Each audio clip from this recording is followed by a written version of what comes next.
know, he would have been IMC for a little bit, obviously penetrating the deck, potentially. So you break out. What do we teach here?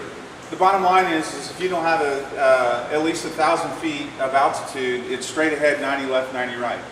Well, guess what? That applies, anywhere you are. And so, if he'd have broken out at 1,000 feet somewhere near the airport, let's say the ceiling was a lot lower than at 1,000 feet, and he goes, what do I got straight ahead? 90 left, 90 right. If he breaks out going away from the airport and it's behind you and you go do the, I can't make it. So, you've got to have something always to fall back on, hold your hat on, what am I going to do with the airplane? More people have died doing the 180-degree turn back than with an engine failure than you can count. So, don't do it. Yes? Did he have some power, because he obviously went beyond 22 mile riding distance. So did he have some power evidently? That's a, that's a good question. I didn't think of that. I don't know. The propeller was found 5 miles from the wreckage site. So I don't know if it was developing any power at all. He came over, he said that he had oil on his windscreen, okay? We'll talk about, we are going to start a new training program, obviously, with the guys that are in getting their license, and you guys that show up for biannual flight review. Now, engine failure for you all is going to be in the area, simulated engine failure, and I'm going to take that sunscreen and stick it up on your half of the airplane and go make the runway or land. So what you're going to learn from that is, again, it'll take the fear out of it, but you're going to have to fly just a little bit differently, because you'd have to fly constantly in a turn, normally a left-hand turn, so you can see. It's not any different the way I have to land the steerman every time I fly the steerman. Sitting in the back seat, I can't see anything out of the nose, okay? So I have a slight slip in the airplane coming down final, lined up with final, and then right before I get into ground effect, obviously I straighten the airplane out and I take what I got, okay? And I land the airplane looking out the side of the airplane, okay? That's how you land that airplane. That's how I have to land the decathlon sitting in the back seat when I teach. So it's not, a new, obviously concept. But yeah, I can imagine what the guy felt like, with oil all over the windscreen. I know a couple of people that have had it. Bill Rogers is not here today, obviously. Had a Piper Arrow when he was in college do the exact same thing. Airplane's still running. Took off, oil all over the windscreen. He just didn't touch the throttle. Just kept the airplane flying. Came right back around and landed. Yeah. So anyway, the concept's going to be, Gary, go ahead.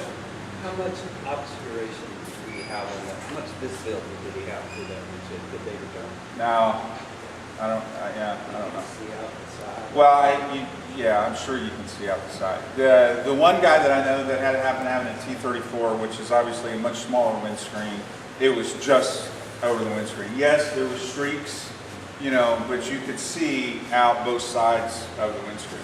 Now, in the T-34, obviously, you can pull the canopy all the way open, which you would do anyway for, an off-field landing. I'm not losing my head. Mark, forgive me for sounding like a glider pilot for you, but he was trying to make an airport, and he was flying right down I-75 the whole way. Yeah. I mean, why didn't you just put it down behind a truck, and talk to the state police? Well, the I-75 actually runs, 2 Alpha Zeros up here, okay, and he came right down the 85-degree line, okay.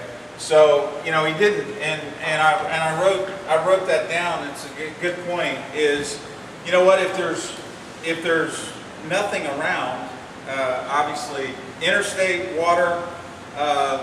These are the things you can get out of ATC. Hey, if I am IMC, what's the ceiling, what kind of ceiling do I have when I break out? They'll get you the current weather, you know, at least in there, maybe not that particular airport, but somewhere close by, hey, you're going to have about 1,000 feet. You're going to have 1,500 foot broken ceiling or whatever. But if you don't have an airport, then obviously, hey, where's the lowest terrain? You know, where's the nearest road? And they'll know that. Yeah, that's a good point. I had that actually in my notes. Let me see. Aviate first and foremost. Know your airplane's best glide speed and distance versus altitude.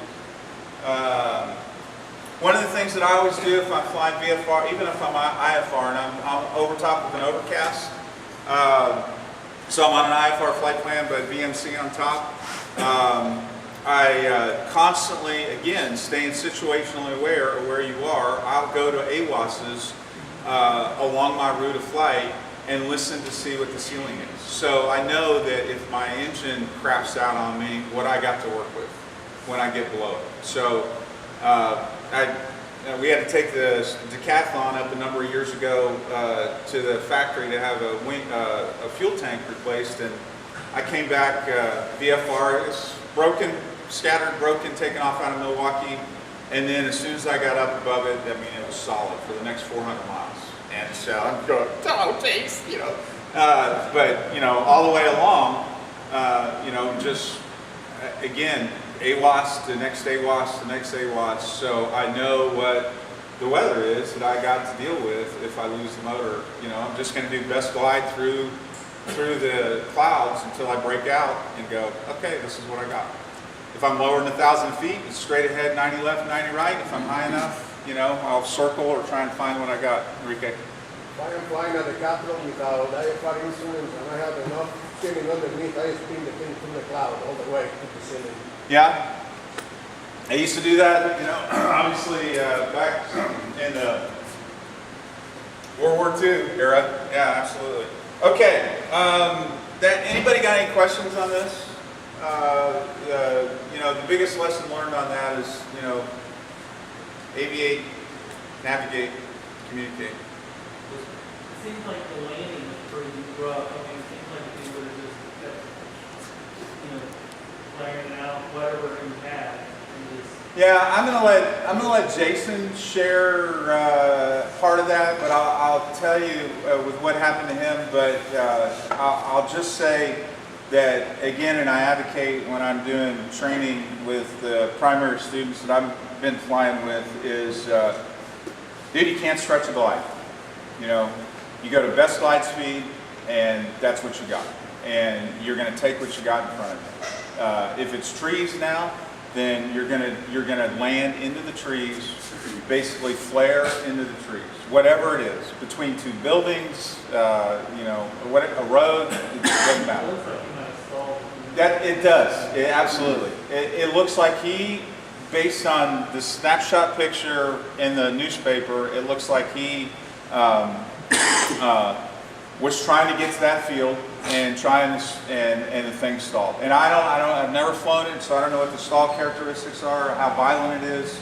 But you know, some airplanes, when you see the critical angle attack on the wing, the nose is coming down quick. I know it's a nose-heavy airplane, but like I said, I've never flown it. Anybody got any Lancair experience? No. A question about this all the stuff that's taking place in the air. What about, was there anything that he didn't do in his pre-flight, in his checking, in his run-up, with the engine? Was there any indication there was a problem before? No. There's nothing that's been released. I don't think so. His initial call, you know, again, I'm talking. Justin yesterday told me that the initial call, Atlanta Center. He just told Atlanta Center that I think he said his engine was running rough. But again, it didn't get passed on to Chattanooga, and they, according to Justin, the controller that was handling it, thought that he just had an avion, or you know, that he. I mean, if you listen to it, he says descend and maintain 7,000 feet, and the dude goes, I can't maintain 7,000 feet. I don't have an engine. And then he says, hey, I don't have, and then he says, well, the controller says, can you maintain 6,000 feet?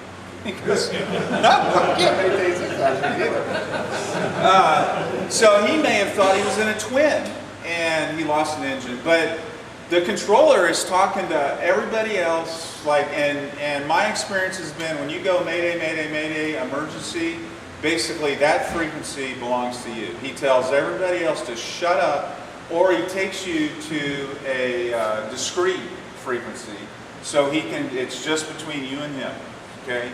And that didn't happen. You know, if you, like I said, if you go to listen to it, he's climb and maintain up to the up. Hey, you got this. You know, talking to other airplanes, and then you know the emergency aircraft comes back, you know, and says where he is, and then he comes back and says, oh yeah. You know, you're 10 miles out, oh, you know, this and that and the other, and then he goes back to another airplane and is talking to him. That would not have happened if that controller would have known he was, no kidding, serious emergency. Yep, that's true. It probably didn't swap. So why was the prop come so far away from the record? Yeah, I don't know yet, Morty. Yeah, they haven't, that hasn't been disclosed. The field that he set down there was about the size of a baseball bat. It was very small. Yeah. Did you by any chance go and look at the crash site? I saw it after the record was removed. I was shocked how small it was. Were you on frequency? Yeah, okay. Because I talked to Sam yesterday, and he said he thought that you were. Did they ask you to go look? Yeah, they asked me to look. I had just switched over to Chattanooga. I was on my way to Mississippi as well. Yeah. And the controller asked me to look for an aircraft going down. I didn't see him. It was a scattered glare. Yeah. I couldn't see him. Yeah. Had you just taken off from Collegedale? I just taken off from Collegedale, and I switched over right after this. That is the last transmission. Yeah. Okay. Yes. Another thing that point you made